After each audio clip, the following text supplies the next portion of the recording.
Vinnie Mac's getting sued again. Well, him and the WWE as well.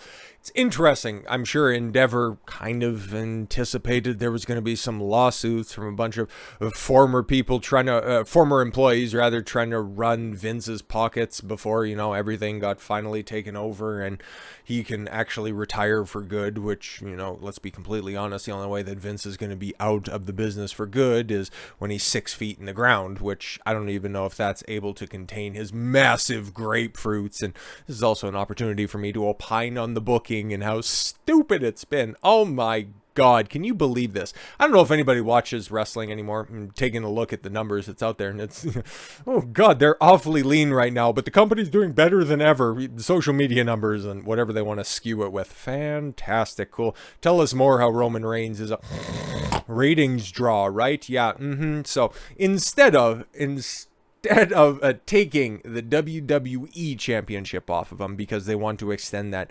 Universal title reign for as long as possible, like he's going to get to his 1,000-day reign if he hasn't already, and I guess that means something for the 6 people that remain watching. Okay, cool, wonderful, fantastic. And the way that they explained, because check this, because they're going to be doing a brand split because, okay, you got rid of everybody and now Vince is back in charge, so people don't really want to go back to WWE because, for full disclosure, when it comes to being a businessman, I totally respect Vince. I think that he's one of the best and most accomplished ones that's out there. He took a regional little carny outfit, nationalized it, internationalized it, survived so many, all the competition, bought them out, went through ebbs and flows when it comes to popularity, and he's still here. He's still left standing. As a character on screen, the character of Mr. McMahon is fucking impeccable. I love that stuff. As a booker, though, he is trash. He's always been trash. He was only fortunate by buying up Hulk Hogan and then for whatever reason stumbling into Steve Austin. Everybody else really wasn't that much of a ratings mover. Yeah, but what about The Rock? Listen, if you take a critical eye back to those old Attitude Era days, The Rock, in 3 different categories. I put workers, okay, from a look, on mic, and in the ring, okay? With The Rock had the look once he became The Rock and stopped being stupid, goofy Rocky Maivia, which Vince creation, there you go, he's just fantastic at all that stuff. But no, this is, talking specifically about the superstar Rock, one of the 8 people that anybody thinks of whenever they think of professional wrestling. It's always going to be Hulk Hogan. Whenever you ask somebody to do an impersonation of a professional wrestler, it's going to be a mix of Hulk Hogan or Macho Man Randy Savage. And then after that, if people think that they're being cool, oh, I remember watching wrestling, Stone Cold, right? Yeah, and for me, Stone Cold's going to be the GOAT, like 1,000%. And then, some more nuanced people out there might say Ric Flair or, something like that. But then The Rock will show up, mostly because he's just popular. Nobody talks about John Cena because fuck John Cena. He killed the business. Like, there's no recovering from that. He was the central figure at the worst creative time in history when, yes, Vince was running the show and apparently and allegedly making racist scripts. It's like, bitch, if you were mad about the time that you were working there and you thought that was racist, bro, just go check and run back Kamala, Tony Atlas coming out with a spear and a shield, and oh my God, like, that's what professional wrestling is. Stereotypes, turning your persona all the way up to 11. That's what it is fundamentally. It's a fucking carny business, and if you couldn't hack it, well, you shouldn't have been there for very long. But that also harkens back to something that I've been talking about a lot lately. A lot lately. You need to gatekeep your institutions. The McMahons have owned the WWF, WWF, Capital Wrestling all the way back until the turn of the 20th century. You can trace that shit back that far. Vince McMahon's grandfather started this shit. His father took it over, and then Vince Jr. Took it over and internationalized it. Fantastic businessman, of course. And if you want to study anybody that's successful in the entertainment industry, nobody's done it better. Nobody's done it longer. Nobody's moved into more markets than Vince. Okay, like for all of that, he definitely deserves his flowers. But you take a look at how he got there. He's always been a fucking cornball. It's always been those high characters. Meanwhile, people that like the stuff that's inside the ring. And, oh, right, I didn't finish my Rock analogy. The Rock, when it comes to a look, like an 8 or a 9 look, like you believe that character that's out there, okay? That is just the cocky, braggadocious, quote-unquote alpha male asshole who's just going to go out there and talk in the third person and spew out a bunch of catchphrases. I know a lot of people think that, oh, he's the best to ever do it on the mic. He might not even be in the top 10 if we're being completely honest about everybody who used to do it better. Like Ric Flair's going to be number one. Stone Cold's right up there as well, man. Like, he was really good. Macho Man Randy Savage, when it comes to mixing catchphrases and intimidating and very financially lucrative promos, Macho Man shouldn't be slept on, but he obviously is. And then some of the older cats that are in there, you know, like Roddy Piper and Jake the Snake. Okay, like those guys, incredibly good on the stick. Dusty Rhodes as well. Very few people in today's day and age can even cut a good heel promo, let alone a babyface promo. Just check out, you know, some of Sting's work in AEW right now. He just completely blows everybody else out of the water because Sting is the best guy to ever cut a white meat babyface promo. People don't learn from him. They're just absolutely stupid. The dude's been doing it for the better part of 4 fucking decades. But regardless, yeah, I don't put The Rock all that high because inside the ring, let's just break it down. His style is basically the WWE style going forward. Everybody's modeled off of him. Have 4 moves, will travel. It's not that great. It's not that great. And you think I'm lying and you don't want to go back and look at that old footage, which is the WWE's most successful period? Well, just take a look at his program with John Cena in the, what was that, late, mid-2000s or some shit? Like, I don't know. I wasn't watching at that point in time because John Cena was on top and I couldn't care less. But yeah, just taking a look at those promos that were right there. The Rock just continued to spew catchphrases. Okay, he was shit in the ring. He injured himself twice in the 2 matches that he had at WrestleMania. He had no business being there outside of just selling some tickets, which he was good at for that. But that was why I was so baffled when Endeavor, the parent company of the UFC, bought the WWE, because they're just failing in the ratings. But I guess that's just kind of the thing where the different cable networks are just more than willing to sign up, you know, barely profitable contracts. Don't really return anything, and their demographics are older than the cable news network. Like, okay, wonderful, fantastic, but all of the boomers that are watching, they like all of the stuff from the 90s and from the 80s, back when it wasn't so politically correct. And that's why people are tuning out, and they're just tired of seeing this half-assed female wrestling shit that's just, yeah, there's a couple of them that are good, and there's only so many Asuka matches that I can watch against, you know, some fucking, you know, NXT trainee. Boy, howdy is Asuka being underused. But that's another story for another time. And why did everything fall off a cliff for the Fed? Well, they started to bring in all of these soap opera writers who, yes, you should have gatekeeped out of it, but this is Vince McMahon's ploy for mainstream attention. It's a double-edged sword, and now he's facing the consequences of that. So yeah, as you can see by the headline that's been on the screen for so long, well, I've been, you know, just shooting the shit when it comes to wrestling. Listen, I love wrestling. I grew up on wrestling. It's just something that I just look at and laugh at this point in time. Like, oh, you created a new heavyweight championship. Fantastic. Instead, and then you also said that the guy who's holding the championship right now isn't going to be around all that often. The same thing that all the fans criticized Brock Lesnar for doing. Oh, fantastic. Great. So bring in a championship that's just immediately off rip going to be a lesser championship. You couldn't have done that any dumber if you tried. And again, that comes straight out of Vince McMahon's scripts right there. So that are apparently so goddamn racist that some, I don't know, some liberal white woman ended up getting offended by over. Like, holy. Anyway, so we got the skinny on this. Okay. A former WWE writer, has filed a lawsuit against the company and Vince McMahon for allegedly retaliation she faced for raising objections to scripts that contained offensively racist and stereotypical jargon. She got offended on behalf of somebody that never would have seen scripts. What are you talking about? Which ones are you talking about? The ones that were already preset going into the day of the show, or the ones that Vince ripped up and created in benefit of the show? Like, which ones are we talking about right here? For black wrestlers, which ones? Like, both of them? Like, Bobby Lashley and yeah, okay, I have no idea. Per Annalise Gilbert and Mike Leonard of Bloomberg Law. Oy vey, dem boys. The lawsuit was filed in U.S. District, Eastern District of New York. Fantastic. Why there? Why there of all places? Like, everybody knows the WWE is headquartered in Stamford, Connecticut. Not exactly maybe that's a district for Connecticut, but I would have thought that you would have had to file it there. But okay. On Monday by Britney Abrahams. Abrahams, who is black, was hired by WWE as a writer for Raw and Friday Night Smackdown in 2020. Yo, you know that wrestling ain't hitting like that because it hasn't been called Friday Night Smackdown since the original brand split. Yo. In 2020. Oh, so she got a job when everybody else was getting shit canned. Fantastic.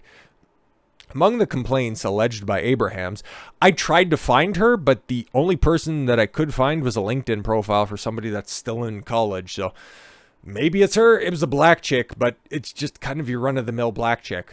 Like, I got nothing to say. If you want to search the name out, you do that, but that's the only thing that I could find. Okay, so I can't really check anything. Among the complaints by Abrams in the lawsuit were a use of racial and gender stereotypes in the script. Again, are you familiar with the history of professional wrestling? And you know that it's larger-than-life characters going against one another? That's in the context of WWE. I know, like, old Jim Crockett shit and WCW shit is a little different, but whatever, including one that instructed current Raw Women's Champion Bianca Belair to say, don't make me take my earrings and beat your ass. Okay, I don't know, like, I stopped watching when she was in NXT and wasn't all that great, at least in my opinion. She's the champion? Okay, fantastic. But she wears those big-ass earrings, okay? What's wrong with that? I legitimately don't see anything wrong with that. I can understand that somebody could read racial implications onto that, but it's at least a little bit lacking in my opinion. Another called for Apollo Crews. I've heard of him. What's he doing? To talk with a stereotypical and exaggerated Nigerian accent. He's Nigerian. Yeah, and he had a gimmick about stop calling me African American, I'm African, which also was what Kofi Kingston was saying about, people were trying to say that he was the first African American world WWE or whatever fucking minority little thing that they tried to put their champions in whenever he was on the interview circuit. And he said, no, I'm from Ghana. I think Ghana? I'm pretty sure Ghana. Yeah, no, I'm from there. I'm like African. Okay, so stop calling me all that dumb stuff and stop trying to pussyfoot around that. But yeah, Apollo Crews had that gimmick, okay? He was a proud Nigerian, okay?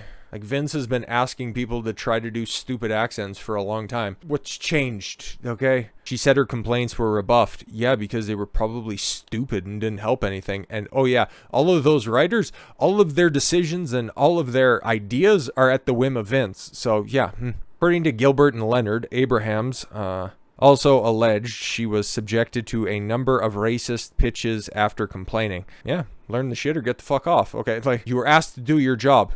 Okay, cool.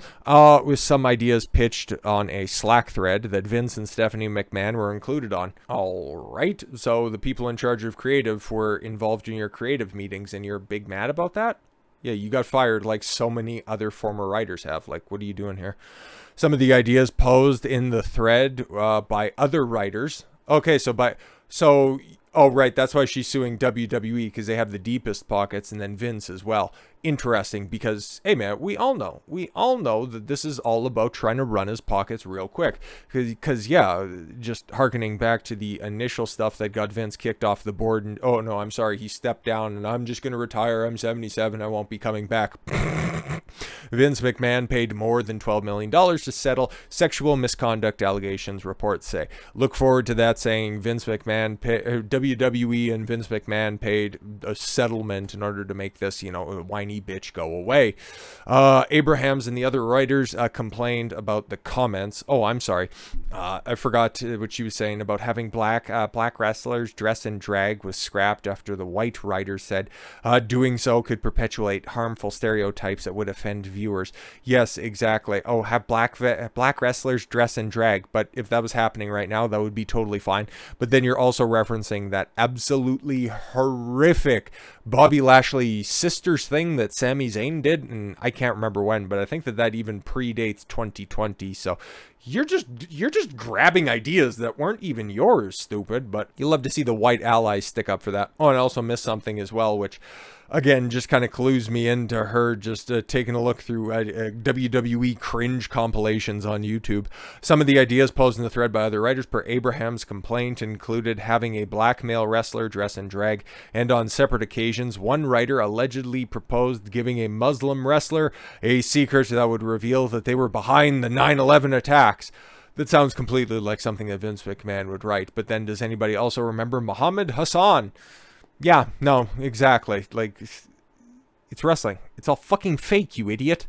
Abrahams and other writers complained about the comments. Yeah, and then they were fired because they didn't do the job that Vince hired them for. Like, okay. Gilbert and Leonard wrote, to which Vice President Christine Lombaro allegedly responded, wacky things are said in the writer's room all the time. Yeah. Yeah, you've known that if you were actually a fan of wrestling. And this is why I say gatekeep your institutions. What? Have people in there that actually value your product instead of just trying to get a quick payday. It's different. Shit like this and the writers' positions for these shows that people hold so dearly for institutions at this point. I think we can call the WWE an institution, at least in a media context. If they don't like or understand the product, why are they writing it? And why do you put them in there off rip? Maybe they should be an understudy for a second to understand that, oh, this is what I'm writing for. And if you don't like it, well, just go, all right, deuces. This isn't for me. I'll just, take chalk this up as an experience and then just move on. But chances are this is probably one of those goofy ass snowflakes that just turned up and, oh my God, professional wrestling. It's just so character based. It's like, yeah, you're writing. You probably should have known that to begin with. Okay. And it's ultra successful, so clearly they're doing something right. But yeah, what did the Vice President Lombaro said? And I know, but look at the waves we're making in the company. 4 years ago, no woman worked on the writers' team. Yeah, okay. There's a reason for that. So she was hired in 2020, 2016. Yeah, the show sucked, but hey, it was better. Well, it's not any better now. Abrahams was fired by WWE in April of 2022 after continuing to oppose the allegedly racist and sexist pitches. Yeah, you just sound like a problem, and it's like, okay, cool. Writers get fired at the Fed all the fucking time. The reason given for her firing was that she took a chair branded with the WrestleMania 38 logo. Oh, she pulled a Hebner? Oh my God. But this is allegedly a common practice that her white male counterparts were punished for. So this a common practice that, her co-workers were punished for, and she got punished as well. And then also, if you're causing a lot of fuss backstage, why would they keep you on? Why would they keep you on? I think Connecticut, where you're hired out of, is an at-will state, so they can just go ahead and fire you. Like, it sucks to suck, I guess. She didn't respond to Gilbert and Leonard. Oh, WWE, sorry, didn't respond to Gilbert and Leonard's request for comment because they're just trying to think, oh, fuck, how many zeros have to be attached to this check in order to just take this bitch and just fucking tell her to shut up? But yeah, it runs through the rest of this stuff. Yeah, okay, internal investigations that, yeah, misappropriation of funds, and then Vince paid him back, and it's like, it's my company, pal, and I'm going to spearhead the sale, and they ended up turning like a multi-billion-dollar profit. Everybody's still in charge. Nick Khan's he's the president, and Vince is, I don't fucking know, and I don't really care, mostly because, the Fed, at a creative standpoint, is kind of dead for me. I don't like Roman Reigns. I like AJ Styles, but I don't know what he's doing. Is he hurt or something like that? And I don't know, whenever I want to check out wrestling anyways, it's AEW, and they're about to enter a pretty decent period with a lot of high-profile shit, so if I'm interested in it, I'll go check out what they're doing. But hey, best of luck to the Fed. You guys got all that money behind you. Hopefully you can make something of it. Nice belt, I guess. It's terrible. It's so terrible. But with all that said, I thank you all very much for the gift of your time. I've been Don Consuelo. I want you to follow your gut and get after it. Take care, everyone.